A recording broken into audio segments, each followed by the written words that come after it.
I thank you for joining me.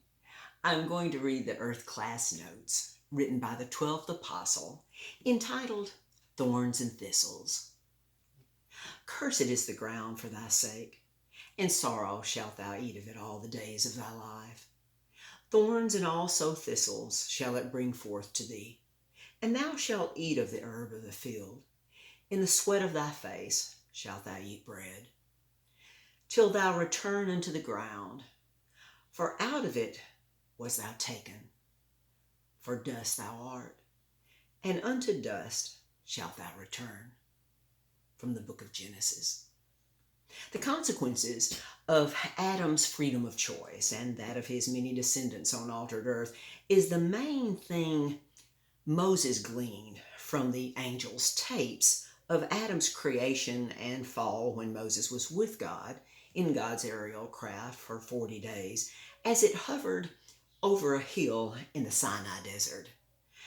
This being where Moses had led the many remaining descendants of Israel out of Egypt in the last Exodus, where mighty Moses, who, by the way, was an albino Israelite that was raised from a baby by King Pharaoh's daughter and educated by the leading teachers in Egypt, who all accepted Moses as one of their own.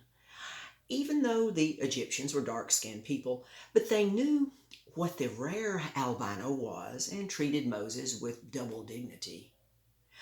Also, when Moses came down from Mount Sinai, his body was shining so bright that he had a veil placed over his head so the people would not fear him, the double witness to the fact that his mortal body was indeed an albino. But his extensive Egyptian education influenced Moses to write the way he did and even to conform God's own soul to the likeness of a fallen man. That is so obvious in his writings, of which only a very, very few words should be considered the literal words of God. But there is enough truth in the comparative analogies of Moses' writings that we can glean the truth from it. Thorns and thistles are not the way God created the plant kingdom on earth, of course, but are one of the results of Adam's fall and change. Remember how God tested Abraham by having his mighty servant angel Gabriel to test Abraham's obedient faith by telling him to take thine only son Isaac, whom thou lovest, and give thee unto the land of Moriah, and offer him there for a burnt offering upon one of the mountains which I will tell thee of.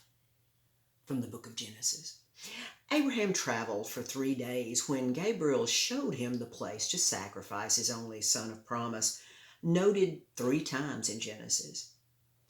When Abraham had built the altar there, bound Isaac and placed him on the altar, raising his knife to kill his son, Gabriel stopped him and showed him a ram behind him with his thorns caught in a thicket of thorns and thistles.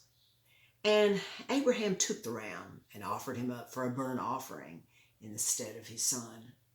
From the book of Genesis.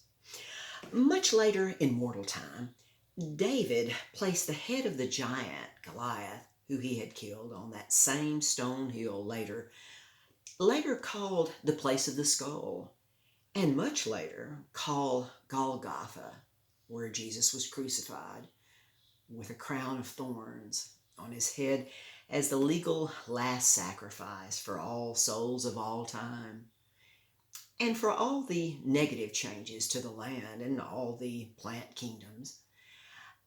All of this will be restored in the fullness of time at the end of this evil world age. The drops of sweat and blood that fell to the ground from the mortal body of Jesus Christ paid for this and much more.